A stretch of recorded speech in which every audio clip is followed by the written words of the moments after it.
అందరికీ జై భీమ్. నేను రఘుకుమార్ సిగ్గిపల్లి మాలమాడు రాష్ట్ర కార్యదర్శి. ఇటీవల నా యాక్టివిటీస్ని, నేను చేసే కార్యక్రమాలని నన్ను మనస్ఫూర్తిగా సపోర్ట్ చేస్తున్నటువంటి, వెన్ను తట్టి ప్రోత్సహిస్తున్నటువంటి ప్రత్యేకంగా మీడియా మిత్రులకు, పాత్రికేయులకు, నా అభిమానులకు, అదేవిధంగా నా టీంకి అందరికీ ప్రత్యేక జైవ్యములు. ఈ మధ్య మన మీద కొన్ని ట్రోల్స్ అవుతున్నాయి, కొన్ని కామెంట్లు కూడా వస్తున్నాయి. అన్నిటికీ నేను క్లారిటీ ఇవ్వాల్సిన బాధ్యత నాకు ఉంది. ఇటీవల మీకు తెలుసు, ప్రభుత్వ ఉద్యోగుల నిర్లక్ష్య వైఖరిపై నేనంటూ ఒక ఉక్కు పాదం మోపిన విషయం మీ అందరికీ తెలుసు. ఏ ప్రభుత్వ ఉద్యోగి కూడా వాళ్ళ విధులకి విరుద్ధంగా పనిచేయకూడదు. నా ఇంటెన్షన్, ప్రభుత్వ ఉద్యోగం అంటే ప్రజల కోసమే నియమించబడ్డ, ప్రజా ప్రయోజనార్థం మాత్రమే నియమించబడ్డ ఒక ఉద్యోగం అనే విషయం ప్రభుత్వ ఉద్యోగులకి తెలియదు. వాళ్ళకి ఉద్యోగం వచ్చింది, డ్యూటీ చేసేతనం, నెల నెల జీతం తీసుకుంటున్నాం, అంతవరకే తప్ప మనం ప్రజల కోసం పనిచేయాలనే ట్రైనింగ్లో ఇచ్చినా కానీ వీళ్ళు వెంటనే మర్చిపోతారు. అలాగా ప్రజాప్రతినిధులైనా, ప్రభుత్వ ఉద్యోగులైనా, ఎవరైనా సరే ప్రజలు ఉంటేనే, ప్రజల కోసమే వీళ్ళు పనిచేసేది. అది వీళ్ళకి గుర్తుపెట్టుకుంటే ఈరోజు నేను వీళ్ళందరూ చేసే తప్పులను బయటికి తెచ్చి నేను కంప్లైంట్లు ఇవ్వాల్సినంత అవసరం లేదు, ఇంతకుమించి ఎక్స్ప్లెయిన్ చేయవలసిన అవసరం లేదు. మీ అందరికీ తెలుసు ఇది ఏ ఉద్దేశంతో మాట్లాడుతున్నాను అనేది. ఇటీవల చాలా కంప్లైంట్లు ఇవ్వడం జరిగింది ప్రభుత్వ ఉద్యోగుల పైన. అంటే ఇది నియోజకవర్గం కాదు, జిల్లా వైడ్, స్టేట్ వైడ్ కూడా. ఇది నెట్వర్క్ ఇక్కడ కాదు, ఓన్లీ ముమ్మడివరంలో నడుస్తుంది, డాక్టర్ బిఆర్ అంబేద్కర్ కోనసీమ జిల్లాలో నడుతుందని మీరు అనుకోవద్దు, తప్పు. ప్రతి జిల్లాలో కూడా ఇదే తీరిగా నడుస్తుంది. ఇప్పుడు ముమ్మడివరం నియోజకవర్గం ఏ విధంగా అయితే నేను ప్రభుత్వ ఉద్యోగుల విధులు వాళ్ళకి తెలియచేయాలి, ప్రజలు ఎప్పుడు కూడా ప్రభుత్వంతో పనిచేసుకోవాలి, ప్రభుత్వ ఉద్యోగులతో పనిచేసుకోవాలి, ప్రజలకు ఎప్పుడు కూడా ప్రభుత్వం ఫ్రీగానే పనిచేయాలి, ప్రజలు ఇస్తున్నటువంటి ట్యాక్స్లు తీసుకునే వీళ్ళ ఉద్యోగాలు చేస్తున్నప్పుడు మళ్ళీ రెండోసారి లంచం ఎందుకు ఇవ్వాలి అని నా ప్రశ్న. అయితే వీళ్ళు కూడా వ్యక్తిగతంగా వీళ్ళ స్వలాభాల కోసం విధులను అడ్డుపెట్టుకుని అక్రమంగా సంపాదించినటువంటి సందర్భాలు కూడా చాలా ఉన్నాయి. ముఖ్యంగా నా గురించి కొన్ని ప్రదేశాల్లో చర్చలు జరుగుతున్నాయి. నాకు తెలుసు, నన్ను ఎక్కడ ఏం చేసుకున్నా నా కుర్రోళ్ళు అయితే ఉంటారో, ఎక్కడ ఏం మాట్లాడుకున్నా నాకు వచ్చేస్తుంది అంత. సబ్జెక్టు ప్రకారంగా నేను ఎవరిని ఏమి చేసినా కానీ, ఒక ప్రజాప్రతినిధిని టార్గెట్ చేసినా కానీ, ఒక టార్గెట్ అంటే ప్రజా ప్రయోజనాలను పనిచేయనటువంటి నాయకుల్ని, ప్రభుత్వ ఉద్యోగం టార్గెట్ చేస్తే, అంటే ప్రజా అవసరాలు తీర్చకపోయినా, ప్రజా ప్రయోజనార్థం పనిచేయకపోయినా, వాళ్ళ విధులకి విరుద్ధంగా పనిచేస్తున్నటువంటి ప్రభుత్వ ఉద్యోగులు నేను టార్గెట్ చేస్తున్న విషయం మీకు అందరికీ తెలిసిన విషయమే. పోతే ఈ మధ్య కొన్ని కంప్లైంట్లు ఇచ్చాం. దానివల్ల ఏంటంటే, నేను మొన్న ఒకటి అనౌన్స్మెంట్ చేశాను. కొంతమంది హిట్ లిస్టులో ఉన్నారు, వాళ్ళు ఏసీబీకి వెళ్ళిపోయి ఏసీబీకి దొరికే అవకాశాలు ఉన్నాయని చెప్పాను. ఒక 7 ముమ్మడివరంలో. ఎందుకు చెప్పాను? భయపెట్టానా, బెదిరించానా, లేకపోతే జాగ్రత్త పడమంటున్నానా? మూడట్లు ఏదో చెప్పండి నాకు. మీరు ఖచ్చితంగా మీకు వచ్చే థాటు, రవికుమార్ భయపెట్టేస్తున్నాడు, బెదిరించేస్తున్నాడు. రవికుమార్ ఇంటెన్షన్ అది కాదు. ఏదైనా చెప్పే చేస్తాను, నీకు తెలియజేస్తాను. అంటే నా ఉద్దేశం ఏంటి చెప్తాను చూడు. నీకు నేను తెలియజేస్తాను అంటే అర్థం ఏంటి? నువ్వు జాగ్రత్త పడతావని. ఎందుకు జాగ్రత్త పడతావు? నీ మీద కొన్ని బాధ్యతలు ఉన్నాయి. ఒక గవర్నమెంట్ ఎంప్లాయీ 10,000 జీతం కూడా అవ్వచ్చు, 50,000 జీతం కూడా అవ్వచ్చు, ₹1,00,000 జీతం కూడా, ₹2,00,000 జీతం కూడా అవ్వచ్చు. వాడి బాధ్యతలు అడుకుంటాయి. పిండి కలదే రొట్టె. ఎందుకంటే 5వ తారీఖు నుంచి 5వ తారీఖు లోపు జీతాలు అందుకుని ఆ జీతం ఎంతసేపు ఉంటుంది అనేది నాకు తెలుసు. ఎందుకంటే నేను కూడా ప్రైవేట్ ఎంప్లాయ్గా చేసినోడిని ఒకనొకప్పుడు 20 సంవత్సరాల క్రితం ఒక 2 ఇయర్స్ చేశానులే. ప్లస్ నా దగ్గర ఒక ఎలక్ట్రికల్ కాంట్రాక్ట్గా, ఒక రియల్ ఎస్టేట్గా, ఒక ట్రాన్స్పోర్ట్కి ఒక అధినేతగా, ఆక్వా ఫార్మ్స్కి రైతుగా, ఒక స్టోన్ కేసర్కి లేబర్ కాంట్రాక్ట్ ఓనర్గా నా కింద ఎంతోమంది పనిచేశారు. కష్టం విలువ నాకు తెలుసు, ఉద్యోగం విలువ నాకు తెలుసు. ఫస్ట్ తారీఖు 5వ తారీఖు జీతం వచ్చేటప్పటికి ఒక గవర్నమెంట్ ఎంప్లాయ్ కళ్ళు ఎటుంటాయో నాకు తెలుసు. ఒక ప్రైవేట్ ఎంప్లాయ్ అయినా కానీ ఏ ఎంప్లాయ్ అయినా సరే జీతం మీద ఆధారపడేవాడు, వాడి జీతం వచ్చేటప్పటికి వాడు జీతం వచ్చిన తర్వాత కళ్ళల్లో ఆనందం వేరు, జీతం కోసం ఎదురు చూసినప్పుడు కళ్ళల్లో ఆనందం వేరు. నాకు తెలుసు మొత్తం అంతా నాకు తెలుసు. ఒక ఉద్యోగ విలువ నాకు తెలుసు కనుక ముందు నేను వార్నింగ్ ఇస్తున్నాను. మీరు జాగ్రత్త పడండి రా బాబు, మీ బాధ్యతలు ఎన్ని ఉన్నాయి. నీకు ఫస్ట్ తారీఖు జీతం వచ్చేటప్పటికి ఎవరైనా జీతం వచ్చిన తర్వాత జీతం డబ్బులతో పెరుగుతారు, ఈ నెల అంతా తింటారు. వీళ్ళకి అలా కాదు, జీతం వచ్చేటప్పటికి ముందు నెల తిన్నట్లుగా అప్పులు కట్టుకున్నా సరిపోద్ది, ఏం దోసుకున్నా ఉండదు. అది ₹1,00,000 జీతం అంతే. ఈఎంఐలు, పాల బాకీలు, కిరాణా బాకీలు, ఇవన్నీ బాకీలన్నీ మళ్ళీ గడిచే నెలకు కూడా వీళ్ళు అప్పు చేసుకుంటారు. మళ్ళీ అర్థమైందా? గడిచే నెలకు కూడా అప్పు చేసుకుంటారు. వచ్చిన జీతం గడిచిపోయిన నెల అప్పులు తీర్చుకుంటారు. నాకు తెలుసు అంతా, నేను కష్టపడ్డామనే. కోతలు వస్తాను, ఉప్పరతట్ట మోసాను, నాకు తెలుసు. ఈరోజు కందుగొప్ప మా డాక్టర్ పేరు పంచమేల కాటరకొండలో కందుగొప్ప వాటర్ ట్యాంక్ పైకి ఎక్కి నేను కాంక్రీట్ మోసాను. తెలుసా? ఆ స్టోరీ చాలా ఉంది. 98లో అదే టైంలో బలిస్తీప బ్రిడ్జికి ఇసుక బస్తాలు మోసాను. మర్చిపోలేదు నేను. ఈరోజు కోర్టు ఊరికే రాలేదు, ఇది కోర్టు ఊరికే రాలేదు, ఎవడ పెట్టిన బెక్స్ కాదు. బలిస్తీప బ్రిడ్జి ఉంది కదా, దానికి ఇసుక బస్తాలు మోసాను నేను శని కలిసి. మన కాటరకొండ మండలం, కొత్త మండలం అంతా కూడా వాటర్ పైప్ లైన్లు తీశాను నేను. అర్థమైందా? కష్టపడ్డామనే. కోతలు కోసాను, ఉప్పతట్లు మోసాను. బస్సు తిరుగుతుంది కదా, ఆ గ్రౌండ్కి కూడా నేను ట్రక్ వర్క్ చేశాను. బాగా కష్టపడ్డాను. విలువ తెలుసు నాకు, డబ్బు విలువ తెలుసు, కష్ట విలువ తెలుసు, ఒక ఎంప్లాయీ విలువ తెలుసు, కాంట్రాక్టర్ విలువ తెలుసు, అన్నీ నాకు తెలుసు. అన్నీ తెలుసు. కష్టం అంటే అన్నీ తెలుసు. కానీ సొసైటీలో నేర్చుకోవాల్సింది మాత్రం నేను నేర్చుకున్నది 1% నేర్చుకున్నాను. ఇంకా 99% ఇంకా నేర్చుకోవాలి నేను సొసైటీ గురించి. ప్లస్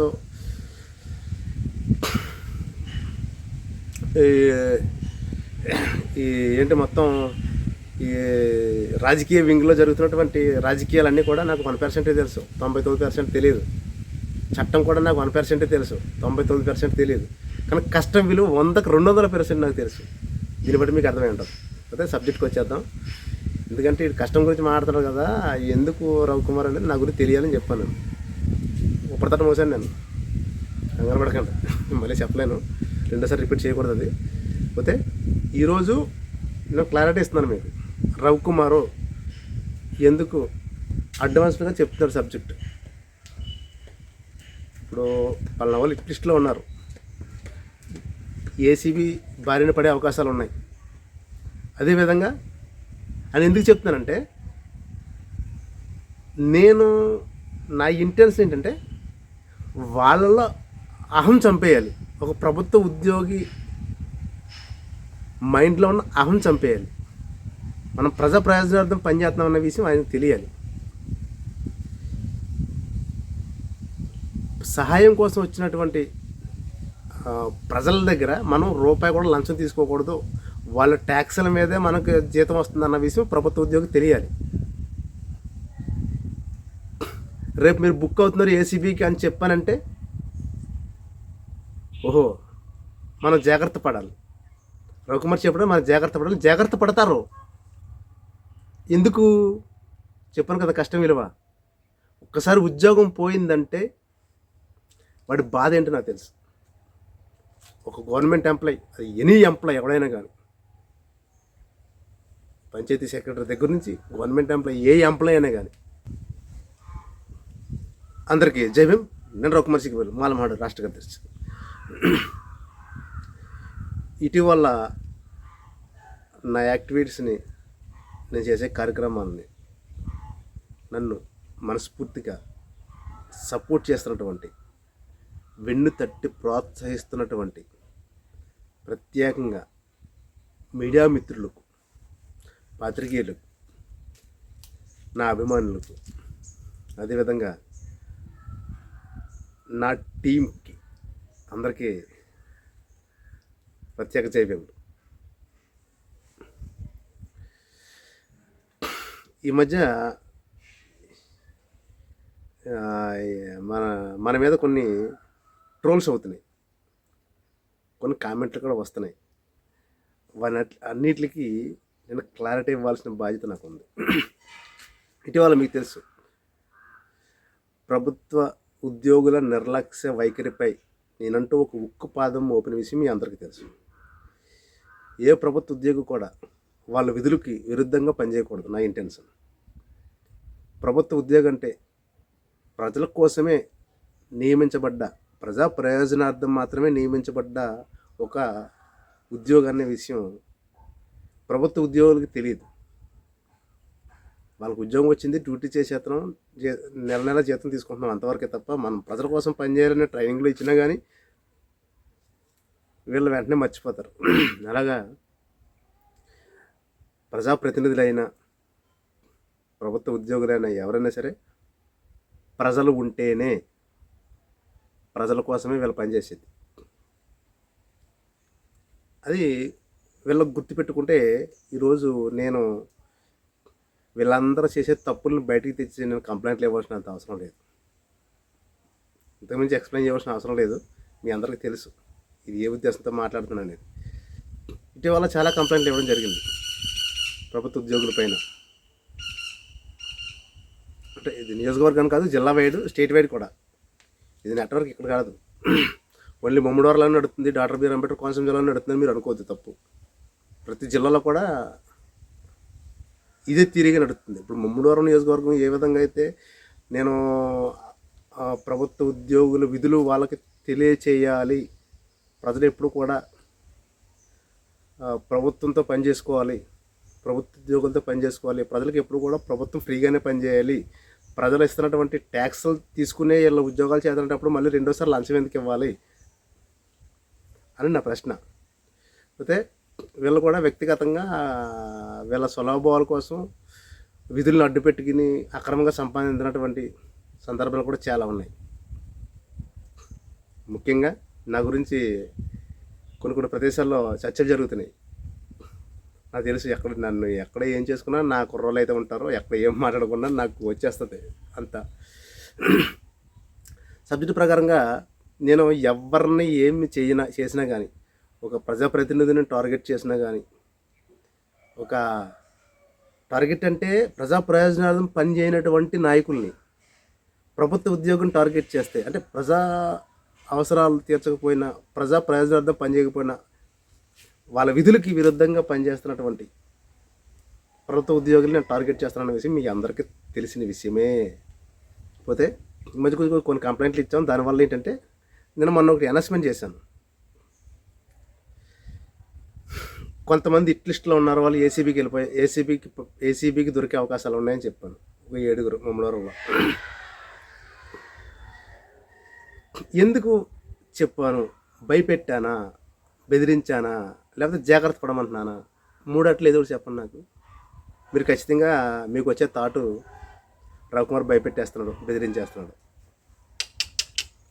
రవికుమార్ ఇంటెన్షన్ అది కాదు. ఏదైనా చెప్పే చేస్తాను, నీకు తెలియజేస్తాను. అంటే నా ఉద్దేశం ఏంటి చెప్తాను చూడు. నీకు నేను తెలియజేస్తానంటే అర్థం ఏంటి? నువ్వు జాగ్రత్త పడతావని. ఎందుకు జాగ్రత్త పడతావు? నీ మీద కొన్ని బాధ్యతలు ఉన్నాయి. ఒక గవర్నమెంట్ ఎంప్లాయీ 10,000 జీతం కూడా అవ్వచ్చు, 50,000 జీతం కూడా అవ్వచ్చు, ₹1,00,000 జీతం కూడా, ₹2,00,000 జీతం కూడా అవ్వచ్చు. వాడి బాధ్యతలు అడుగుంటాయి. పిండి కలదే రొట్టె. ఎందుకంటే ఫస్ట్ తారీఖు నుంచి 5వ తారీఖు లోపు జీతాలు అందుకుని ఆ జీతం ఎంతసేపు ఉంటుంది అనేది నాకు తెలుసు. ఎందుకంటే నేను కూడా ప్రైవేట్ ఎంప్లాయ్గా చేసినోడిని ఒకనొకప్పుడు 20 సంవత్సరాల క్రితం. ఒక 2 ఇయర్స్ చేశానులే. ప్లస్ నా దగ్గర ఒక ఎలక్ట్రికల్ కాంట్రాక్ట్గా, ఒక రియల్ ఎస్టేట్గా, ఒక ట్రాన్స్పోర్ట్కి ఒక అధినేతగా, ఆక్వా ఫార్మ్స్కి రైతుగా, ఒక స్టోన్ కేసర్కి లేబర్ కాంట్రాక్ట్ ఓనర్గా నా కింద ఎంతోమంది పనిచేశారు. కష్టం విలువ నాకు తెలుసు, ఉద్యోగం విలువ నాకు తెలుసు. ఫస్ట్ తారీఖు 5వ తారీఖు జీతం వచ్చేటప్పటికి ఒక గవర్నమెంట్ ఎంప్లాయీ కళ్ళు ఎటుంటాయో నాకు తెలుసు. ఒక ప్రైవేట్ ఎంప్లాయీ అయినా కానీ, ఏ ఎంప్లాయీ అయినా సరే జీతం మీద ఆధారపడేవాడు. వాడి జీతం వచ్చేటప్పటికి వాడు జీతం వచ్చిన తర్వాత కళ్ళల్లో ఆనందం వేరు, జీతం కోసం ఎదురు చూసినప్పుడు కళ్ళల్లో ఆనందం వేరు. నాకు తెలుసు మొత్తం అంతా నాకు తెలుసు. ఒక ఉద్యోగ విలువ నాకు తెలుసు. కనుక ముందు నేను వార్నింగ్ ఇస్తున్నాను. మీరు జాగ్రత్త పడండి రా బాబు. మీ బాధ్యతలు ఎన్ని ఉన్నాయి. నీకు ఫస్ట్ తారీఖు జీతం వచ్చేటప్పటికి ఎవరైనా జీతం వచ్చిన తర్వాత జీతం డబ్బులతో పెరుగుతారు. ఈ నెల అంతా తింటారు. వీళ్ళకి అలా కాదు. జీతం వచ్చేటప్పటికి ముందు నెల తిన్నట్లుగా అప్పులు కట్టుకున్నా సరిపోద్ది. ఏం దోసుకున్నా ఉండదు. అది ₹1,00,000 జీతకాడైనా అంతే. ఈఎంఐలు, పాల బాకీలు, కిరాణా బాకీలు, ఇవన్నీ బాకీలు అన్నీ. మళ్ళీ గడిచే నెలకు కూడా వీళ్ళు అప్పు చేసుకుంటారు. మళ్ళీ అర్థమైందా? గడిచే నెలకు కూడా అప్పు చేసుకుంటారు. వచ్చిన జీతం గడిచిపోయిన నెల అప్పులు తీర్చుకుంటారు. నాకు తెలుసు అంతా. నేను కష్టపడ్డామనే. కోతలు కోసాను, ఉప్పరతట్ట మోసాను. నాకు తెలుసు. ఈరోజు కందుగొప్ప మా డాక్టర్ పినప్పుడు కొంచెం కాటరకొండ కందుగొప్ప వాటర్ ట్యాంక్ పైకి నేను కాంక్రీట్ మోసాను. తెలుసా? ఆ స్టోరీ చాలా ఉంది. 98లో అదే టైంలో బలిస్తీప బ్రిడ్జికి ఇసుక బస్తాలు మోసాను. మర్చిపోలేదు నేను. ఈరోజు కోర్టు ఊరికే రాలేదు. ఇది కోర్టు ఊరికే రాలేదు. ఎవడ పెట్టిన బెక్స్ కాదు. బలిస్తీప బ్రిడ్జి ఉంది కదా, దానికి ఇసుక బస్తాలు మోసాను నేను. శనిగా వచ్చి మన కాటరకొండ మండలం, కొత్త మండలం అంతా కూడా వాటర్ పైప్ లైన్లు తీశాను నేను. అర్థమైందా? కష్టపడ్డామనే. కోతలు కోసాను, ఉప్పతట్లు మోసాను. బస్సు తిరుగుతుంది కదా, ఆ గ్రౌండ్కి కూడా నేను ట్రక్ వర్క్ చేశాను. బాగా కష్టపడ్డాను. విలువ తెలుసు నాకు. డబ్బు విలువ తెలుసు, కష్ట విలువ తెలుసు, ఒక ఎంప్లాయీ విలువ తెలుసు, ఒక కాంట్రాక్టర్ విలువ తెలుసు. అన్నీ నాకు తెలుసు. అన్నీ తెలుసు. కష్టం అంటే అన్నీ తెలుసు. కానీ సొసైటీలో నేర్చుకోవాల్సింది మాత్రం నేను నేర్చుకున్నది 1% నేర్చుకున్నాను. ఇంకా 99% ఇంకా నేర్చుకోవాలి నేను సొసైటీ గురించి. ప్లస్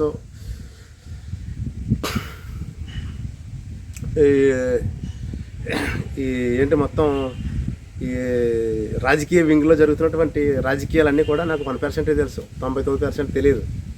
చట్టం కూడా నాకు 1% తెలుసు, 99% తెలియదు. కానీ కష్టం విలువ 100కి 200% నాకు తెలుసు. దీన్ని బట్టి మీకు అర్థమై ఉంటుంది. అయితే సబ్జెక్ట్కి వచ్చేద్దాం. ఎందుకంటే ఈ కష్టం గురించి మాట్లాడతారు కదా, ఎందుకు రవికుమార్ అనేది నా గురించి తెలియాలని చెప్పాను నేను. ఉప్పరతట్ట మోసాను నేను. కంగారు పడకండి, మళ్ళీ చెప్పలేను, రెండోసారి రిపీట్ చేయకూడదు అది. పోతే ఈరోజు నేను క్లారిటీ ఇస్తున్నాను మీకు. రవికుమారు ఎందుకు అడ్వాన్స్డ్గా చెప్తున్నారు సబ్జెక్ట్. ఇప్పుడు పలానా వాళ్ళు లిస్ట్లో ఉన్నారు, ఏసీబీ బారిన పడే అవకాశాలు ఉన్నాయి. అదేవిధంగా అని ఎందుకు చెప్తున్నానంటే,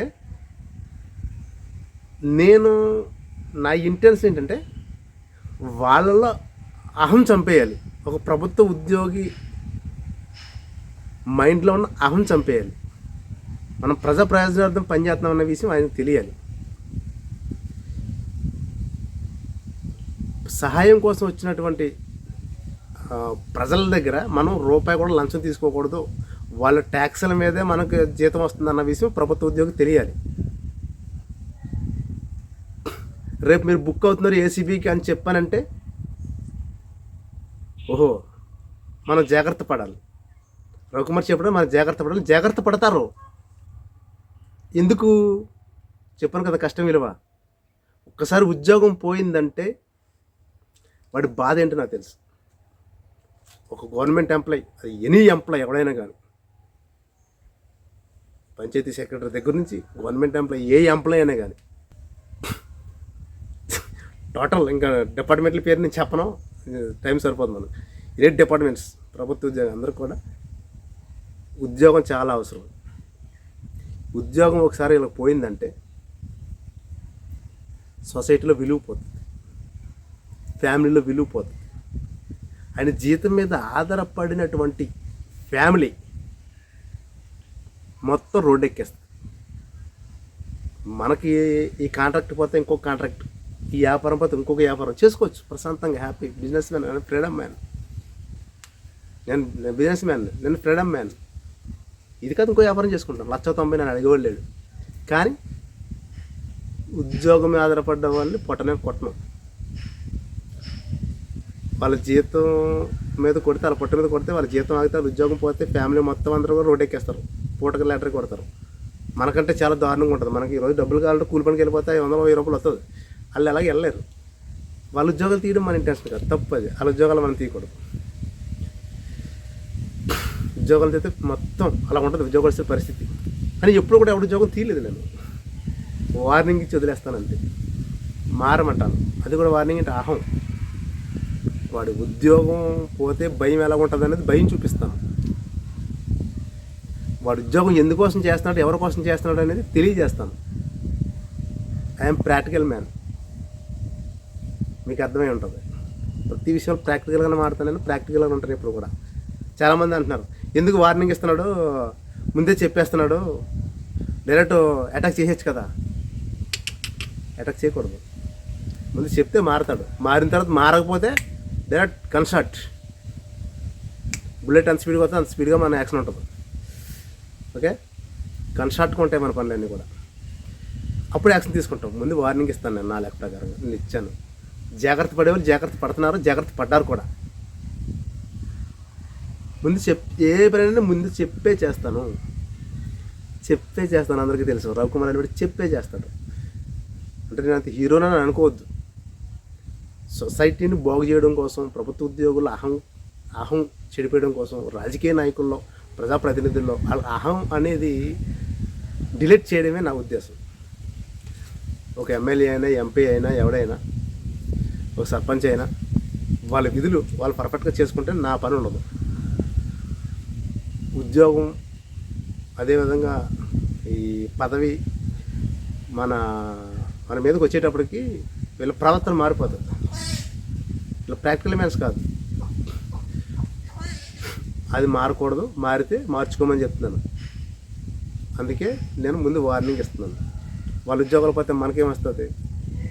వాళ్ళ ఉద్యోగాలు డైరెక్ట్గా అటాక్ చేసి ఉద్యోగాలు తీసామనుకో, వార్నింగ్ లేకుండా ఏమేయకుండా, వాళ్ళ పొట్ట బాధలో, వాళ్ళ ఫ్యామిలీ పొట్ట బాధలు, వాళ్ళ కడుపు కోతలు నాకెందుకు? నాకొద్దు. సొసైటీకి ఏదో మనం చేయాలనుకుంటున్నాం, ఒక అవేర్నెస్ పుట్టించాలనుకుంటున్నాం, అదే చేస్తున్నాం మనం, అంతే. ఎవడు ఉద్యోగాలు తీయాలని ఇంట్రెస్ట్ కాదు. మీ పనులు మీరు చేసుకోండి. నేను చెప్పాను 10-15 రోజుల్లో నా మీద నన్ను కొంచెం అంతమంది ఆశిస్తున్నారని.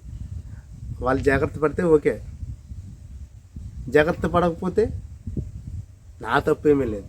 తర్వాత మన యాక్షన్ ఉంటుంది. అప్పుడు అనుకుంటాం రవికుమార్ వాళ్ళు ముందే చెప్పాడు, నువ్వు జాగ్రత్త పడలేదు, నీకు బలుపు ఎక్కువయ్యి ఇలా చేసుకున్నావు, అందుకే నీకు ఇలా జరిగిందని అంటారు. ఫర్ ఎగ్జాంపుల్ మొన్న గవర్నమెంట్ హాస్పిటల్ తనిఖీ చేసిన విషయం మీ అందరికీ తెలిసి ఉమ్మడారు. ఈ బాడీ ఫ్రేజర్ అయ్యి ఇంక మొత్తం చెప్పినాయే. దాంట్లో గవర్నమెంట్ ఎంప్లాయీస్ ఎవరు ఉన్నారు? సూపరింటెండెంట్. ఎంప్లాయీస్ అంటారు, చిన్న ఎంప్లాయీస్ అలా మనకు వద్దు. డిసిహెచ్ఎస్ కార్తిక్ గారు, వాళ్ళతో నేను మాట్లాడిన తీరు ఎలా ఉందో కనుక్కోండి ఒకసారి. నేను ఎవరికి వార్నింగ్ ఇవ్వలేదు. మనందరూ ప్రజల కోసం పనిచేయాలి, ప్రజా ప్రయోజనాలకు పనిచేయాలి చెప్పినండి. వాళ్ళ మీద నాకు అటాక్ ఏం లేదు, వాళ్ళ మీద నేనేమి ఫైల్ చేయలేదు, కంప్లైంట్ ఇవ్వలేదు. వాళ్ళని బోల్డ్ కంప్లైంట్లు ఉన్నాయి. అదేవిధంగా హాస్పిటల్లో అప్పుడు ఎలక్ట్రికల్ వర్క్ చాలా ఉన్నాయి. నేను ఎలక్ట్రికల్ కాంట్రాక్ట్ ఉన్నాయి, అసలు ప్రొఫెషనల్ వీళ్ళు మంది అదే సబ్ కాంట్రాక్ట్, కాబట్టి ఎలక్ట్రికల్ కాంట్రాక్టే నాకు తెలుసు. 8 to X వరకు చేయగలం వర్క్. మన కుర్రలు కూడా వింటున్నారు వీడియో. నా టాలెంట్ ఏంటి తెలుసు వాళ్ళకి. ఎంత పెద్ద హాస్పిటల్ అయినా, పెద్ద కాలేజ్ అయినా, ఎటువంటిది ఇంజనీరింగ్ కాలేజ్ అయినా, నాకు సివిల్ డ్రాయింగ్ ఇస్తే చాలు, సివిల్ బ్లూ ప్రింట్ ఇస్తే చాలు, ఎలక్ట్రికల్ డిజైన్ చేస్తా, టోటల్ లెక్క ఇచ్చేస్తాను నన్ను కేబుల్తో పాటు. వాట్స్ నుంచి వోల్స్ నుంచి కేబుల్గా చేస్తాను. ఎన్ని స్ట్రెచర్ వరకు, ఎన్ని కేబుల్ వరకు, అదే అది విషయం. ఇప్పుడు మమ్మల్ని గవర్నమెంట్ హాస్పిటల్కి ప్రాక్టికల్గా వెళ్ళి ఎవరైనా చూడండి సార్. ఎలక్ట్రికల్ మీద ఐడియా ఉన్న వాళ్ళు ఎవరైనా కానీ మమ్మల్ని గవర్నమెంట్ హాస్పిటల్కి వెళ్ళి చూడండి. నేను వాళ్ళ నెలకారు దాకా టైం ఇచ్చాను. ఆ విషయంలో ఇప్పుడే నేను ఎలక్ట్రికల్ డిఈ మీద కంప్లైంట్ ఇవ్వచ్చు, ఈ మీద కంప్లైంట్ ఇవ్వచ్చు దీనికి క్షణాలు. ఎందుకంటే వాళ్ళకి దీనికి లింక్ ఏంటంటే పవర్ డిస్ట్రిబ్యూషన్ సంగతి చూసుకోవాల్సిన బాధ్యతలు అలాగే. ఆ గీబుల్ ఏలబడ్డాలో, ఆ ప్యానల్ బోర్డుకి అర్థింగ్ లేకపోవడాలో, మెయిన్ ప్యానల్కి అర్థింగ్ లేకపోవడాలో, డీబుల్ డిస్ట్రిబ్యూషన్స్, కేబుల్కి ల్యాండింగ్స్, మొత్తం అంతా చాలా దారుణంగా ఉంది పరిస్థితి. మొత్తం 80% మమ్మల్ని గవర్నమెంట్ హాస్పిటల్లో ఎలక్ట్రికల్ మైనస్. దీని డిఈ మీద కంప్లైంట్ అయితే డిజీ ఉద్యోగం ఎగిరిపోతుంది, ఈకి ఇచ్చిన ఎగిరిపోతుంది. కానీ నాకు మీద కంప్లైంట్లు ఇవ్వలేదు. నేను సమస్య చెప్పి వచ్చేసాను కార్తీక్, అంటే టీసీహెచ్ఎస్ కార్తీక్కి సమస్య చెప్పేశాను. టీసీహెచ్ కార్తీక్ ఉన్నాడు, ఆ రోజు వీడియో పెట్టాను. కార్తీక్ ఉన్నాడు, ముందర సూపరింటెండెంట్ ఉన్నాడు. సూపరింటెండెంట్ అంటే హాస్పిటల్ సూపరింటెండెంట్ అంటారు. వీళ్ళందరూ ఎదురుకుండా నేను చెప్పేశాను. ఒక మీడియా మిత్రుల సమక్షంలో మొత్తం అంతా ఎక్స్ప్లెయిన్ చేశాను. నెలకరకల్లా క్లియర్ చేయాలని చెప్పాను. అంటే డిఈ ఎందుకు ఎగిరిపోతాడో, ఈ ఎందుకు ఎగిరిపోతాడో అని చెప్తున్నానంటే, దానికి పవర్ అప్లోడ్ చేయాల్సింది వాళ్ళే. పవర్ కలెక్షన్ ఇచ్చుకున్న దగ్గర నుంచి రేపు పొద్దున రిపేర్ చేసుకున్నా కానీ గవర్నమెంట్ వర్క్ కాబట్టి, గవర్నమెంట్ హాస్పిటల్ కాబట్టి, దానికి పవర్ ఓకే అంతా పర్ఫెక్ట్గా ఉంది అనేటప్పుడే వాడు పవర్ రిలీజ్ చేయాలి. కోడి పేగులకు ఎక్కడ పడితే అక్కడ ఏలగడేసి ఆ ప్యానల్ బోర్డు దగ్గర చిరాకు గుండి అన్నీ చేసిన తర్వాత పవర్ వదలడానికి, డిస్ట్రిబ్యూట్ చేయడానికి వానికి రైట్స్ లేవు. డిఈ వచ్చి ఈఈ వచ్చి దగ్గరుండి చెక్ చేసుకుని 100% కరెక్ట్గానే ఉంది, హాస్పిటల్లో పవర్ కరెక్ట్గానే సప్లై అవుతుంది, ఎలక్ట్రికల్ ప్రాబ్లమ్స్ ఏమి లేవు, కేబుల్ సమస్యలు ఏమి లేవు అని నో అబ్జెక్షన్ లెటర్ ఇవ్వాలి. ఈడిఈ ఇచ్చిన తర్వాత పవర్ వదలాలి.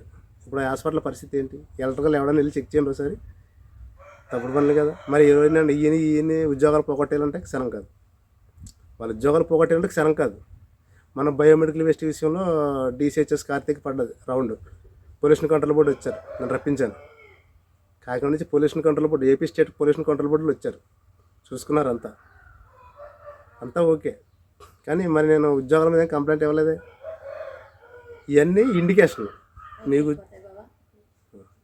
ఇవన్నీ ఉద్యోగాలు పోయే ఇండికేషన్లు అంతే. నేను ఉద్యోగం పోగొట్టాలంటే క్షణం కాదు, ఎవడు ఏ ఉద్యోగమైనా పోగొడతాను, పెద్ద ఏం కాదు నాకు. కానీ ఉద్యోగాలు పోగొట్టిన ఇంటెన్షన్ కాదు, మీలో అహం పోవాలి. మీరు ఏ పని కోసమైతే ఉద్యోగం చేస్తున్నారో, ఏ పని కోసమైతే మీరు రాజకీయాల్లోకి వచ్చారో, ఏ పని కోసమైతే ప్రజల్లో ఓట్లేసి గెలిపించుకున్నారో, మీ పని మీరు చేస్తే నాకు పని ఉండవు. అది గుర్తుపెట్టుకోండి. ముందు వార్నింగే ఇస్తాను ఫస్ట్. ముందు వార్నింగ్ ఇచ్చిన తర్వాత అటాక్ చేస్తాను లీగల్గా. రవికుమార్ వార్నింగ్ ఇస్తున్నాడు, ఎందుకు వార్నింగ్ ఇస్తున్నాడు? డైరెక్ట్ తొక్కేచ్చు కదా, డైరెక్ట్ కంప్లైంట్ ఇచ్చేసి కదా, నాకెందుకు? ఆడ కష్టం విలువ తెలుసు. ఒకసారి ఉద్యోగం పోయిందా భరించలేము. ఎందుకంటే నేను ఈ వ్యాపారంలో 23 సంవత్సరాలు, 2003 అక్టోబర్ 26వ తారీఖు నేను మా ఊరు వదిలేసి నేను బయటికి వెళ్ళిపోయాను. ఏదో సాధించాలి లైఫ్లో గోల్ కొట్టాలి, సెట్ అవ్వాలి, మనం ఆర్థికంగా ఎదగాలి, మనం 10 మందికి పని కల్పించాలి, మనకు వచ్చే ఒక స్వచ్ఛంద సంస్థలు మనం మెయింటైన్ చేయాలి, 10 మందికి అన్నం పెట్టాలి, 10 మందికి బాగోవాలి, 10 మందికి ఉద్యోగాలు ఇవ్వాలి. దాంట్లో కొన్ని సక్సెస్ అయినాయి. ఈ 2023 అంటే 23 సంవత్సరాల నుంచి నేను ఎన్నిసార్లు కింద పడ్డాను, ఎన్నిసార్లు పైకి లేచాను అనే విషయం నాకు తెలుసు. ఫస్ట్ కూడా 0 to స్టార్ట్ చేశాను నేను. ఒక 500 రూపాయలు నా జేబులో తీసుకుని అప్పుడు తుఫాన్ తర్వాత ఇల్లు కూలిపోతే ఇల్లుకి మీటర్లు 250 మీటర్లు 250 మీటర్లలో వర్క్ వైరింగ్లు చేసుకొని ఆ డబ్బులు తీసుకుని పోయాను నేను. ఈరోజు అదే ఇది చాలా ఒడిదుడుకులు పడ్డాను. ఇప్పుడు కూడా ఒడిదుడుకులు పడతానే ఉంటున్నాను. కానీ నా గోల్ నేను మర్చిపోలేదు. 90% సక్సెస్ అయిపోయిన ఇంకా 10% సక్సెస్ ఉంది. ఆ సక్సెస్తో సొసైటీకి ఒక మంచి పనుడుగా పని చేయాలని నా ఉద్దేశం. ప్రజా ప్రయోజనాలు అది నా ఇంటెన్షన్ తప్ప. రవికుమార్ వార్నింగ్ ఇస్తున్నాడంటే, చేసే పని తెలియజేస్తున్నాడంటే మీరు జాగ్రత్త పడాలి, జాగ్రత్త పడుతున్నారని. జాగ్రత్త పడితే నా తప్పు లేదు, మీరు జాగ్రత్త పడకపోతే నా తప్ప మీ తప్పు. నేను చెప్పిన తర్వాత కూడా మిమ్మల్ని మీ మీద ఎలాగా ఈ విధంగా ఇట్లిస్ట్లో ఉన్నారు, ఈ విధంగా మీరు చేసే పని నాకు నచ్చలేదు, మీరు తీరు మార్చుకోండి, లేకపోతే మీ ఉద్యోగాలు పోతాయి, మీరు సస్పెండ్ అవుతారు. తర్వాత సస్పెండ్ అయిన తర్వాత అది నిరూపణ అయితే మళ్ళీ ఉద్యోగాలు పోతాయి అని చెప్తున్నాను. జాగ్రత్త పడండి. ఈ పక్క వచ్చేద్దాం. మన గురించి కామెంట్ చేసే వాళ్ళకి అర్థమైంది కూడా నా ఇంటెన్షను. ఉద్యోగస్తులు ఉద్యోగం తీయాలనేది నా ఇంటెన్షన్ కాదు. ఫస్ట్ వాళ్ళు అహం పోవాలి. వాడు ఎవరి కోసం ఉద్యోగం చేయాలనేది తెలియాలి. జాగ్రత్తగా పని చేసుకోవాలి, జాగ్రత్తగా జీతం తీసుకోవాలి. నా ఇంటెన్షన్ వాళ్ళ ఉద్యోగాలు పోగొట్టుకోవాలి. వాళ్ళ పిల్లం బిడ్డలు హ్యాపీగా ఉండాలి, వాళ్ళ ఫ్యామిలీ హ్యాపీగా ఉండాలి. చేద్దాం. గుర్తుపెట్టుకోండి, నా ఇంటెన్షన్ ఇది. ఖచ్చితంగా ఓపిక పట్టి వీడియో విన్నందుకు స్పెషల్ థ్యాంక్స్. చాలామందికి తెలుసు, నేను చాలామందిని కూడా గవర్నమెంట్ ఎంప్లాయీస్ని ఇబ్బంది పెట్టాను. మారారు. ఏ డిపార్ట్మెంట్, R&B అవ్వచ్చు, APSP అవ్వచ్చు, ఎవడైతే నాకేంటి, ప్రభుత్వ ఉద్యోగి ఎవడైనా కానీ, హోమ్ డిపార్ట్మెంట్ అవ్వచ్చు, మెడికల్ డిపార్ట్మెంట్ అవ్వచ్చు, రెవెన్యూ డిపార్ట్మెంట్ అవ్వచ్చు, ఎలక్ట్రికల్ డిపార్ట్మెంట్ అవ్వచ్చు, అన్ని డిపార్ట్మెంట్లోనే నేను అవేర్నెస్ కార్యక్రమం వాళ్ళ విధులు వాళ్ళకు తెలిసే విధంగా చేసిన చాలామంది మారి వాళ్ళ పనులు చేసుకుంటున్నారు. మారతారని మాత్రమే వార్నింగ్ ఇస్తాను. ఈ వార్నింగ్లో మీరు వినకపోతే పోతారు. అది తప్పేం లేదు. నాకు ఆ పాప వద్దు. బోర్ కొట్టుంటే ఖచ్చితంగా క్షమించాలి. నా ఇంటెన్షన్ చెప్పాలి. నేను నా ఉద్దేశం ఏంటంటే రవికుమార్ అసలు ఏంటి. ఓకే, చాలామంది అంటున్నారు 10th క్లాసే 7th క్లాసే రవికుమారు, ఇంటర్మీడియటే ఫెయిల్, 10th ఫెయిల్ అంటున్నారు. BA పాలిటిక్స్ నాది క్వాలిఫికేషన్, గుర్తుపెట్టుకోండి. నెక్స్ట్ BL చేస్తున్నాను. BL కూడా అయిపోద్ది. BLలో అందరికీ ఫ్రీ సర్వీస్ చేయాలని నా కోరిక. న్యాయశాస్త్రంలో అందరికీ ఫ్రీ సర్వీస్ చేస్తాను. ఇప్పుడు ఫ్రీ సర్వీస్ ఎలా చేస్తున్నాను, రేపు పొద్దున్న BL చేసి కూడా ఫ్రీ సర్వీస్ చేయాలని నాకు కోరిక. నన్ను ఆశీర్వదించండి.